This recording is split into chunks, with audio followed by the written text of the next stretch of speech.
What's up? It's the goddess of the game, Miss Jessica, aka Noel G, and I'm from West Point, Mississippi, via way of Jacktown, and you are now tuned in to the motherfucking debut.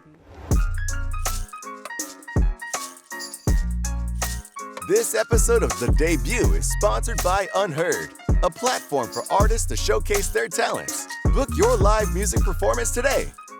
What got me started in making music, being around a family that was raising me up on music, my cousins singing, going to church in the neighborhood with the community, singing in the summertime, when you get family coming from the north to the south, just there was a way that we really bonded a lot singing and music. I came up in a family that really, had me around some awesome, great music from the blues to hip hop, rap, gospel, especially. Yep. So you used to sing in the church choir? Yes, I used to sing in the church choir. I started singing in the church choir, alto, and a little falsetto, soprano. Alto and soprano. Yeah. What was your favorite church song y'all used to sing? Oh Happy Day. I liked Oh Happy Day. That was a favorite church song. I come from a Kojic church. He's on time, God, yes he is. Yes, Baptist, Kojic. Love Kirk Franklin. It was Stomp, he was in there with the movements and stuff, and even did the rap part, so yeah.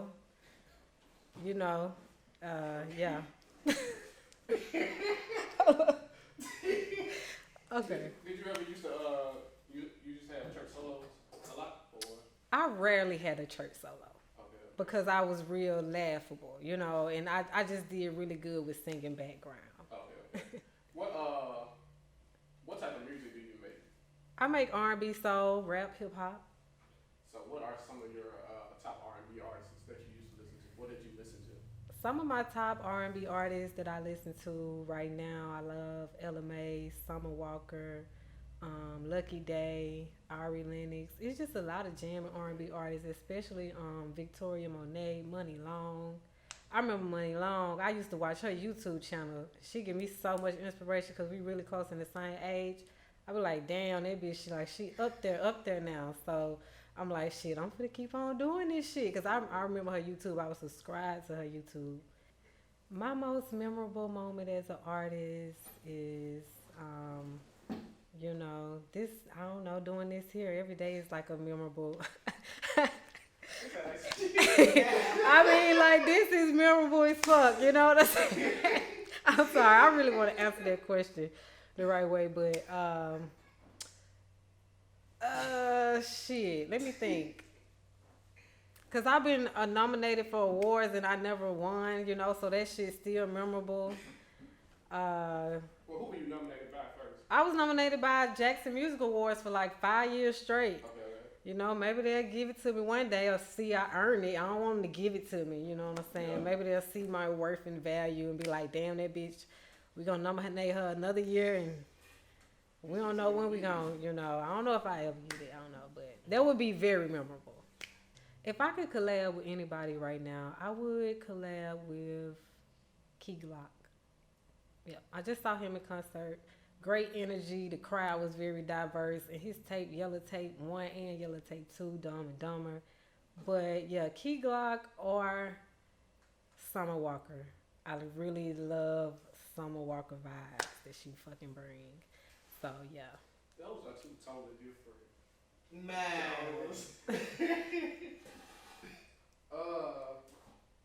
Summer Walker or Jazz, what's up? Oh man, I would put both of them because Summer Walker was just like, I could feel like I could, get in my strip mode with her. And Jasmine Sullivan, I could feel like I could still be sexy, but it'll be just real, like a more like Mahalia Jackson soul. You know what I'm saying? But it would be more Dorothy Dandridge with Summer Walker.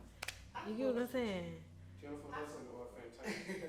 Jennifer Hudson or Fantasia, that's fucked up. Because that's the main thing that messed them up with American Idol. And I would have to go with both of them on one track. Both of them on one track, going at it like Brandy and Monica. That's cheating.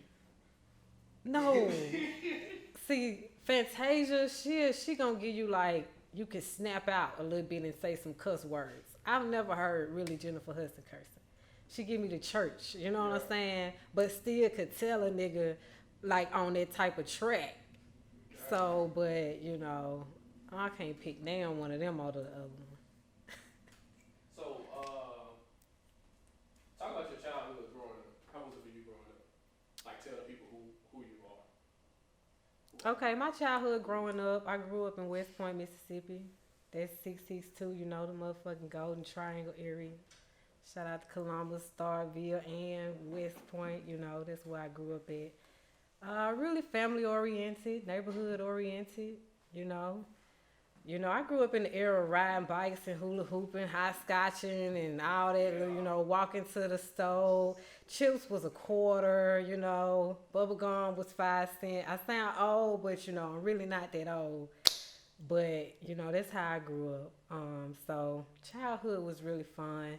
You know, it wasn't perfect, you know, but hey, it made a bad bitch. So, and a motherfucking goddess, but you know, yeah, childhood was cool in West Point. You know, some of my teachers taught my mom and my aunt. You know, so it was like if you got an ass whooping at school by the teacher, you were going home to get one by your mama and your auntie and your grandma. And when you go to the dad's house, if he wasn't in your house, he gonna tear that ass up too. So that's how my childhood was, you know. Singing in the church, vacation Bible school, going to the library, still being bad as fuck because the bitch was always running away for some reason. Just had a moment throughout the month where I would just need to fucking run away and tell my auntie I ain't doing this shit no more. Did you ever have a moment where you didn't want to go to church or sing in the choir? Yeah, I don't know if I ever really would have did it if it hadn't been for like grandma going and then you know my aunt going and then family going. So it was just if I wasn't singing, I didn't really want to go. That was like really a highlight of church, the singing and the, you know, having the choir moments and learning songs, really singing. So. You know, it was later that I really found out the Bible and got more into it. But, you know, if it weren't for the influence majorly of the music, I don't even know if church would really just be in my life. You know what I'm saying? But, okay. My writing process, it varies. Like, sometimes I have to, you know, decide which words I'm going to keep with a beat because I will write that motherfucker about 5-6 times. I would hear about 5-6 ways to do a song, and I just have to go with the last one that I heard that's the hottest and hurry up and get in the studio and record it, unless I'm in the studio with a cook-up with a producer, you know, and we in there writing and vibing, you know. I can come up with some words like that. And a lot of songs, like, I like to hear the beat first, you know. I rarely hear some words and then, you know, be like writing it down, but... You know, I used to do poetry, so that's where rap came, you know, adding the track with just my poems that I wrote. So, yeah, I like to hear the song, you know, feel the vibe of it. And then I don't really like to force the energy. Yeah. You know, if it ain't for me, I'll write it and see if I can sell it to somebody. So if you need some hooks, some rhymes, some 16s, holla at your girl, Miss Jesseca. I can write you some dope shit. What is a disadvantage and an advantage of being a female artist? I don't really see a disadvantage or advantage. I think everything is everything. You know, how you present yourself is how you can expect people to present themselves to you. You know, my background, because I was a stripper, it's a lot of people want to put me in the stripper rapper category. But like, bitch, you gotta really listen to them bars. I got bars, and I can cover my head up, my everything up, and they still gonna be like, that's a dope bitch that rap. So disadvantages is just whatever I feel is a disadvantage, because nobody's gonna tell me I can't do what I desire to do. So there's nothing in my disadvantage. I don't see disadvantages. I just see, even if other people be like, oh, that was an L, I see it as a lesson, not a loss. So I don't have any disadvantages, and I think if more artists, especially females, didn't think it as like, oh, it's such male dominated. Okay, we know it's such male dominated, let's move on to a solution and being more prideful in our divine and femininity that we're going to use that to the advantage because niggas gonna get tired of somebody dicks around. I mean, only so many like niggas don't really want to be in the club. They gonna get tired of going to the club and seeing a booth of VIP full of niggas. I don't know. You know what I'm saying? But if you go to the club, you will see a VIP booth full of niggas. Like the niggas, like it's just we gotta initiate, more pussy in the room, and that don't mean taking it off or doing rapping about your vagina. It's just whatever way that you as a female express yourself, the Venus in you. So. Disadvantages, I see one disadvantage being from Mississippi because I feel like we are just left out of every single conversation, but we are like the birthplace of America's music. Blues, it reminds me a lot of hip hop just with a little melodic in it and singing, especially with the things that are being said in blues. Blues is real and raw. If you listen to what them old heads saying in their motherfucking blues, they were saying some shit you probably can't even say today. It's like today is really just like a little slap on the wrist of what niggas talking about compared to what they used to say back then. Do I think there's a difference between the word rapper and MC?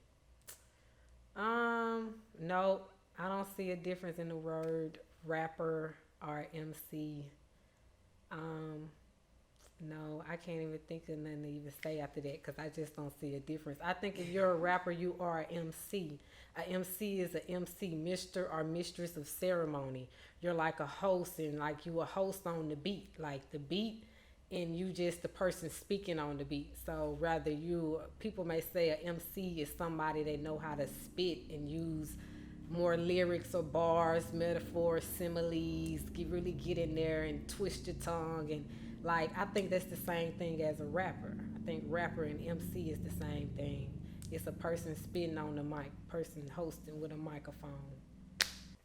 So the biggest obstacle that I didn't have to just face in life, period, would just be overcoming things that was like made to kind of like put me down or leave me behind. So obstacles such as like dealing with addiction. I was once in a rehab center, Whitfield. If you from Mississippi, you know about Whitfield. You know what I'm saying? So I was in there because of, some incident that I had using drugs, straight out of high school. And overcoming that, the mental process and seeing a track record of how motherfuckers don't really come back from a lot of shit that I came back from. Not even that, just that, my mom was incarcerated when I was 5 years old. I seen the police, bust in the crib and take her to jail and leave her kids on the side of the road so my aunt and my dad can come and, pick us up. So, and seeing her, how she overcame so much. Today, my mom, she's a professor at, Jackson State University. Is like the baddest, like my greatest inspiration. She showed me how to overcome obstacles and just overcoming everything, that just, felt like it was gonna take me out, take me down. So that was really just life every day. Is a motherfucker seem like an obstacle, just so, yeah. Do you feel like this makes you a better person? It definitely, yes, I do feel like everything that has done every day makes me a better person, especially that because it taught me a lot of things about myself, where I wasn't taking the blame for the type of attitude and type of person that I was, type of energy that I gave off in life. So it's only so long that I had to make excuses or blame my childhood or what happened when I was 5, 6, 7, 8, 19, 20. Like it had to just come out of time out of me, blaming the obstacles. So once I got out of that, that's how I became overcoming it. Because shit happens. Shit is just gonna happen. Just as long as I'm a good person and I do right and keep my intentions good, the best that I can, I know that I'm gonna overcome anything and my karma gonna stay good. So that's how this made me a good person. By it had me evaluate myself. Because a lot of people don't want to look at themselves. So I had to look at myself. Because shit, at age 18, 19, 20, 25, you grown. You quick to tell a motherfucker you grown. So shit, you can't blame nobody but the man in the mirror and hope you fix the man or continue to fix the man. So who is Miss Jesseca outside of the music? Miss Jesseca is just my artist name. I've had the first name Noel G.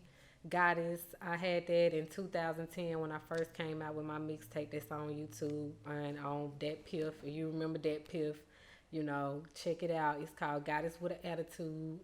And after years and years, I was like, okay, I don't really want to go by Noel G. I want to go by my name. I want to use my name. So I was like, what can I do to like just kind of spruce it up and just add a little funk to it? So I put Miss and I changed the Jesseca, which my real name is Jesseca. It's the ICA. So I just, you know, did that because I just, you know, I didn't want to be like I'm not being myself. You know what I'm saying? And I feel like I wasn't being myself just trying to be like this Noel G. I was like, nah, that's really me. You know, that's really me. That's Miss Jesseca.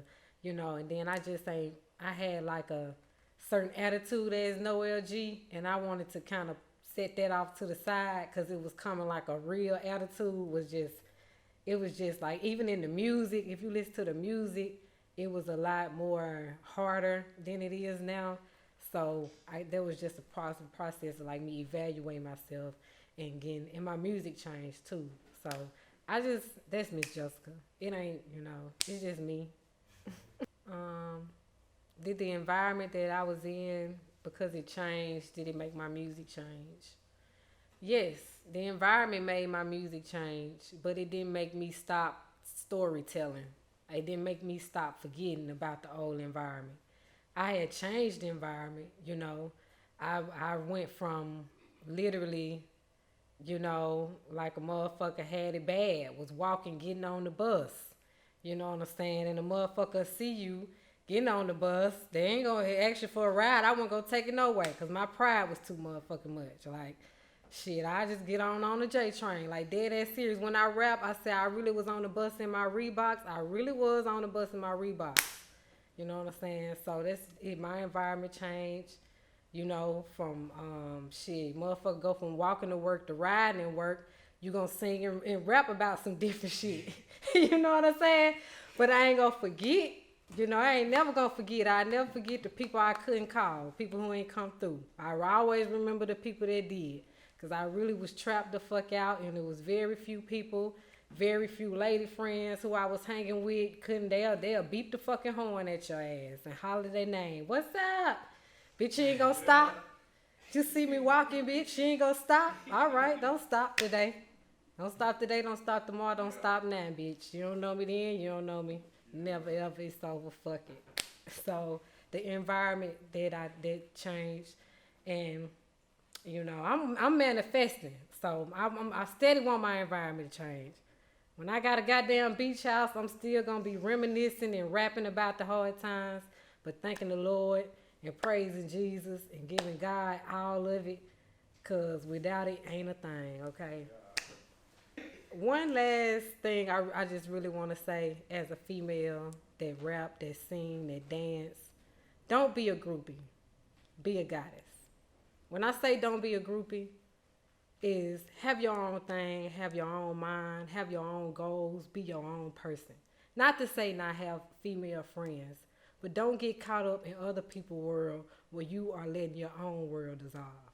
So don't be a groupie, be a goddess, be happy in your uniqueness, make a profit out of your uniqueness. If you can, spread joy in your uniqueness and just, you know, be a goddess, be yourself, be okay with being yourself. Love the person in the mirror because that's the person that you were designed to be. And if you don't, change it to whatever you want it to be because that's how life is. But at the end of the day, in your mind, in your soul, in your spirit, don't be a groupie. Have your own shit. Be your own bad bitch.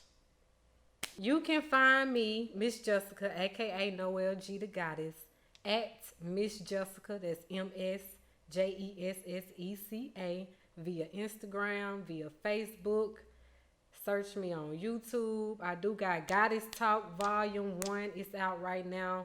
Shout out to everybody that's been helping along the motherfucking way. Shout out to Unheard Media. Shout out to motherfucking The Debut, bitch. Yeah. What's up? It's Miss Jesseca, Noel G the Goddess, and you've been rocking with The Debut. One last inspiring thing I want to thank y'all for this motherfucking interview too, though. And I hope that y'all pursue and get all y'all glory. Okay, it will be coming. It's on the way. All right. I'm gonna play this back when we make it. And he gonna do it too. He gonna do it too.